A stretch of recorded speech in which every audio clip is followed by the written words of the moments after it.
রামনারায়ণ রাম। আমি প্রথমে আমার ঠাকুরকে জানাই আমার প্রণাম এবং আপনাদের সকলকে জানাই বৈদিক অভিনন্দন। রামনারায়ণ রাম। এ বলে আমি আজকের তত্ত্ব আলোচনা শুরু করছি। আজকের দিনে দেশে একত্রিত হওয়াই প্রথম কাজ।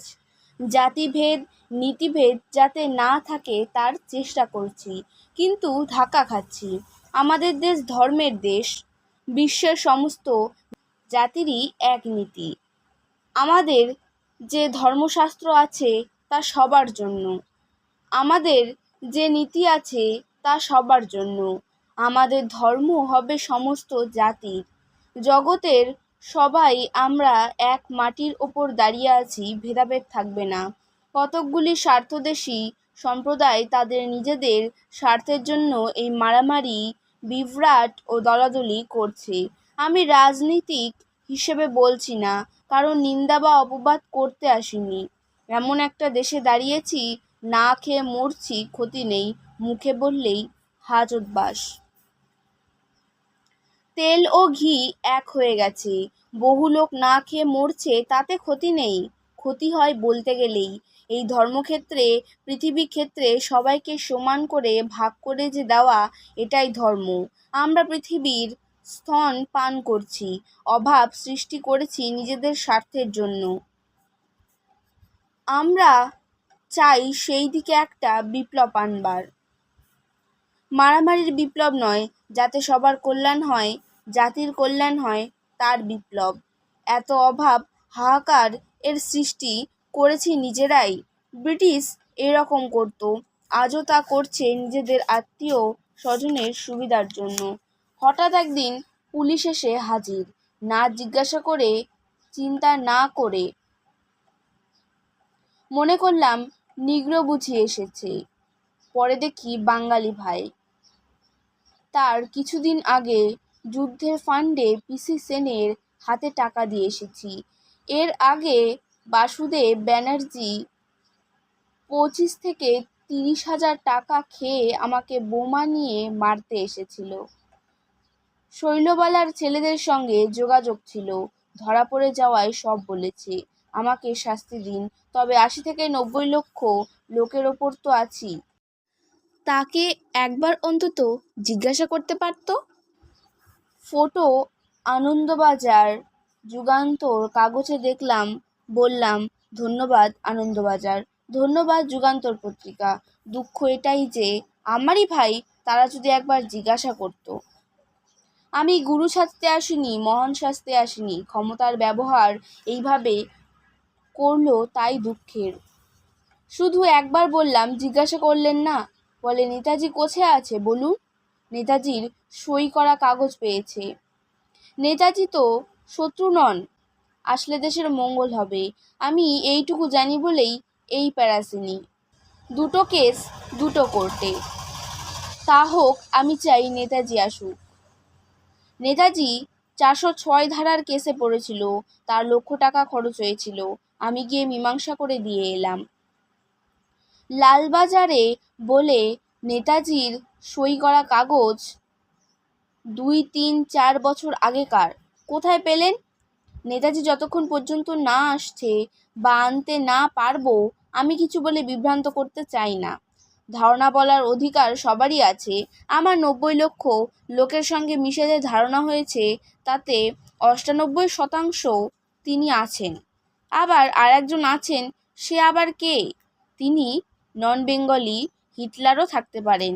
নেতাজি যেভাবে মারা গেছেন, হিটলারও সেইভাবেই মারা গেছেন।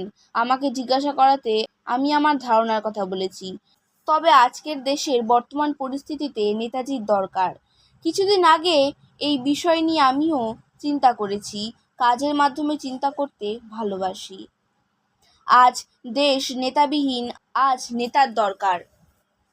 যাকে ধারণা করেছি সে ব্যক্তিটি ঠিক, তবে তিনি নেতাজি কিনা জানি না। তিনি এলে দেশের সুদিন হবে, দুটো দেশ একত্র হবে। পরিস্থিতি ক্রমশ ঘোলাটে হয়ে আসছে। প্রসবের জন্য ব্যথা হয়, কাজেই আজ যে ব্যথা মনে হয় সুপ্রসবের জন্য। সুদিন আসবে, দুটো দেশ এক হয়ে যাবে। তিনি যদি আসেন বা আসবেন, আমার যে ধারণা তিনি এলে ভালো হবে। তবে নেতাজির কথা বললে হয়তো আবার জেলে। নেতাজি প্রসঙ্গ বিভীষিকার মতো হয়ে দাঁড়িয়েছে। একে তো কোর্টে কেস, আবার এই বর্তমান পরিস্থিতিতে আসবার মতো অবস্থা যদি হয়, যদি তিনি আসেন, যেখানে তিনি আছেন, আমরা যাকে ধারণা করছি সে ব্যক্তির ব্যক্তিত্ব আছে বুদ্ধিমান, চিন্তাশীল ও বিচক্ষণ। 2-3 জন যারা আছেন তাদের আসবার পথ যদি সুগম করতে পারি, সেই পথ সহজ করার জন্য ফেসেছি। আমারই ঘরের পালিত ছেলে মির্জাফরের ভূমিকা নিয়েছে। আমি 1 টাকা করে নিলে 50 লক্ষ টাকা হয়। সেই ব্যক্তিকে আনবার চেষ্টা করেছিলাম, সংগঠন করেছিলাম, ম্যান ব্রিজ তৈরি করেছিলাম। সেই ব্যক্তি এলে বুঝতে পারতাম তিনি নেতাজি কিনা। মহাপ্রভু আমারই বংশের, নাম ও প্রেম বিলিয়ে গেছেন। মহাপ্রভুকে হাজতে নিয়ে গিয়েছিল, তাকে জলে ফেলে দিয়েছিল, তারই রক্ত মনে হয় ঢেলে দিচ্ছে হাজতে। মহাপ্রভুর নাম আজও বিরাট, তারই রক্ত আমার মধ্যে। আমি দেশাত্মবোধ নিয়ে, প্রেম নিয়ে এগিয়ে যেতে চাই। নেতা তৈরি করতে হলে অনেক সময় লেগে যায়, আর তৈরি করা নেতা যিনি আছেন তিনি এলে অনেক সহজ হয়ে যায়। আমি এতটুকু বাচ্চা বয়স হতে সহজ সরলভাবে মিশছি, তিনি আছেন বা নেই সহজ করে বলা আমার পক্ষে সম্ভব হচ্ছে না। পরিস্থিতি ঘোলাটে হচ্ছে, মিলন হবে, দেশের শান্তি হবে, সুদিন আসবে। আমি পাহাড়ের অতি বিপদ রাস্তা দিয়ে হেঁটে চলেছি, আপনারা একটু সহযোগিতা করুন। আধ্যাত্মিক বিষয় সম্বন্ধে কিছু বলবো। এই নামই সুর, যে নাম দিয়েছি এই সুর অবলম্বন করে সবাই এগিয়ে যাব। দ্বিতীয় কথা, আমার শুধু আধ্যাত্মিকই শেষ নয়, আমার এই ধর্ম হচ্ছে ন্যায়, কর্তব্য, মা বাবা ভাই বোন সবাইকে দেখা। ভাগাভাগি থাকবে না, ভাগাভাগি আমরা করব না। একটাই দেশে হবে, একটাই ধর্ম হবে। নেতাজিও এটা চান, তিনি এলে তিনিও এটা দেখে খুশি হবেন। অনিমা লঘিমা সম্বন্ধে বলি, এই যে দেহক্ষেত্র, তারই বীজ দরকার। বীজ কি? ধ্বনি। ধ্বনি কি? নাদ। নাদ কি? নাদ একটা শব্দ। সেদিন বলেছিলাম আমার এক ভক্ত তা না করে কত বড় ওস্তাদ হয়ে গেছে। শব্দ একটা, কিন্তু এই একটা শব্দ অবলম্বন করে ঘন্টার পর ঘন্টা চলেছে, তাতে বড় বড় ওস্তাদ হয়ে যায়। সা রে করতে বাচ্চার ভালো লাগে না। পাশের বাড়ির লোকেরা দৌড়ে আসে, বলে জানলা বন্ধ করুন।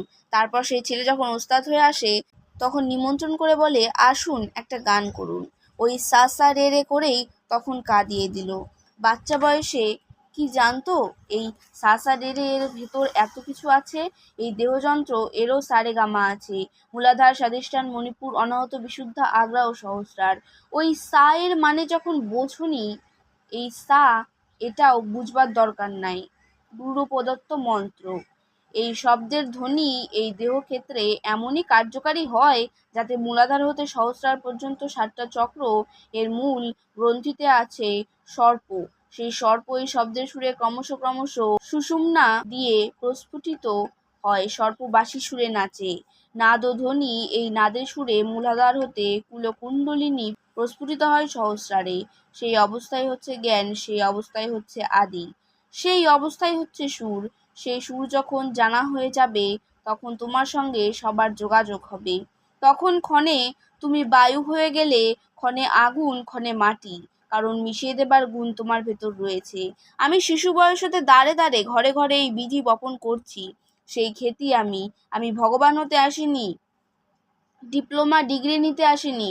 আমি সাধারণ খেতি হয়ে এসেছি। জেগে উঠুক এই নাদ ধ্বনি, জেগে উঠুক সেই মূলাধারের সুর, জেগে উঠুক সেই সহস্রারের প্রস্ফুটিত অবস্থা।